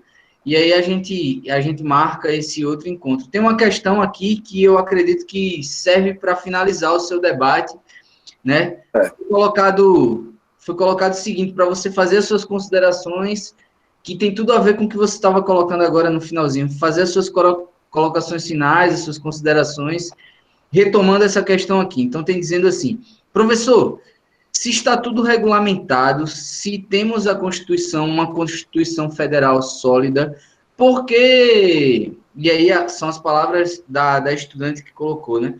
Porque temos a impressão de estarmos vivendo em um país, em grande medida, sem lei, né? Que parece que essa Constituição não é respeitada ou algo nesse sentido. Então, Yuri, eu já gostaria de lhe agradecer pela sua excelente exposição, pela sua excelente aula, né? Muitas pessoas estão colocando que o tema é muito importante. Pessoal, realmente considero extremamente importante esse e todos os outros, esse daqui, inclusive porque ele tem a ver com, como é que eu posso dizer? Ele tem um ar muito técnico, muito que às vezes a gente não entende sobre o nosso cotidiano e que é fundamental. Por exemplo, o Yuri estava falando sobre emenda constitucional, sobre, né? E muita gente não entende como isso funciona, né? Projeto de lei, emenda constitucional, né? Então é interessante, a gente vai retomar, vai fazer mais um encontro para complementar esse debate e ao longo do curso, se a gente perceber que uma determinada aula, um determinado tema mereceu também mais tempo, a gente conversa e tenta ver como encaixar. Certo, pessoal? Então, de verdade, Yuri, muito obrigado pela sua disponibilidade, pela sua entrega, né? O problema tecnológico faz parte aí, e ainda mais para a gente que é, em grande medida, né, navegante de primeira viagem. A gente está aprendendo a lidar com esses negócios, né? Por exemplo, eu trabalhei na educação à distância, mas era uma outra perspectiva, tinha uma plataforma, né? Aqui a gente está muito no improviso, mas está improvisando bem no meu ponto de vista, né? A gente tem 60 pessoas agora conectadas com a gente chegou a quase 90. Então é isso, pessoal. Então, Yuri, muito obrigado, né? Eu gostaria de lhe dar o parabéns, não só pelo encontro, mas pela sua atuação. Você é um jovem, eu sou jovem, mas você é bem mais novo que eu, e é extremamente engajado, né? Extremamente engajado, é diretor sindical, percebe? E eu acredito que esse é o caminho, né? Que esse é o caminho. Eu espero, na outra oportunidade, a gente poder conversar também, talvez na introdução da aula, para que você conte como você despertou, você deu pistas, né, de como você despertou esse seu ser político tão ativo, né? Talvez eu suspeite de como foi, quais os caminhos ali, o IFAL, o Satuba e tal, mas se você puder falar sobre isso, é interessante a gente ouvir esses depoimentos também, né? Então, parabéns por todo o seu engajamento, pela excelente aula. E, pessoal, muito obrigado também. O que acontece? Yuri vai fazer as considerações dele. Eu estou vendo que tem um montão de mensagem no chat. E se tiver pergunta, a gente vai guardar para o próximo encontro. E a gente encerra o encontro com as considerações finais do Yuri. Obrigado a vocês que ficaram até agora. Obrigado por vocês estarem participando do curso. E a gente vai em frente, né? Eu abro daqui a pouco também um grupo do WhatsApp para que a gente, se tiver alguma questão, coloque por lá. Yuri está lá também. Qualquer coisa ele, né, faz algum posicionamento, tá certo, pessoal? E por lá a gente combina, a gente cria um Google Formulário daquele e a gente volta para ver qual que é a melhor forma da gente encaixar, né, a continuidade desse debate que foi muito interessante e é extremamente importante para a gente tem que se apropriar disso tudo, né? A gente tem que, no meu ponto de vista, né, eu sou professor de Sociologia e em um dos anos, como a gente falou não, na verdade não falou, estou confundindo as atividades aqui. Mas eu fiz um debate com o Leonardo e a gente falou lá sobre como funciona a divisão. E a gente tem um ano todinho em sociologia para estudar política, mas é só um ano, né? Só um ano. A gente tem 3 anos de sociologia no ensino médio e um ano para debater política. A gente debate um pouquinho em história, debate um pouquinho em geografia, um pouquinho em filosofia, né? Quando o professor de linguagens tem essa coisa de contextualizar e debater, debate um pouquinho também, e meio que fica por isso mesmo, né? No meu ponto de vista, é muito pouco, né? Eu penso que a escola deve educar para a cidadania, né? E é isso que a gente está tentando fazer aqui, estendendo o IFAL para esse ambiente. Então, muito obrigado, Yuri. Passo a bola para você e muito obrigado, pessoal, né? Sem vocês, a gente não tinha o curso, né?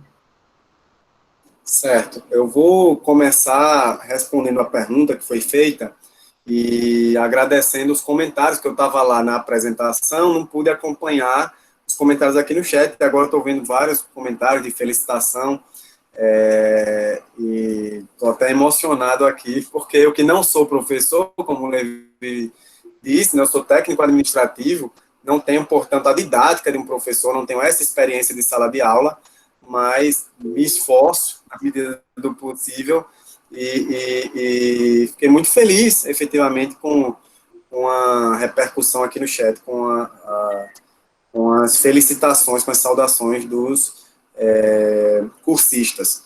Bom, para responder a pergunta que foi proposta por uma das cursistas, eu acho que a gente vai ter que remontar a um conceito que o professor Levi trouxe eu acho que foi o professor Levi que trouxe na última aula, que é a ideia de que o direito, isso é muito importante a gente ter em mente, o direito, ele está na superestrutura da sociedade, né? Eu, como marxista convicto, não tenho como me afastar, na interpretação da realidade, dessa concepção, né?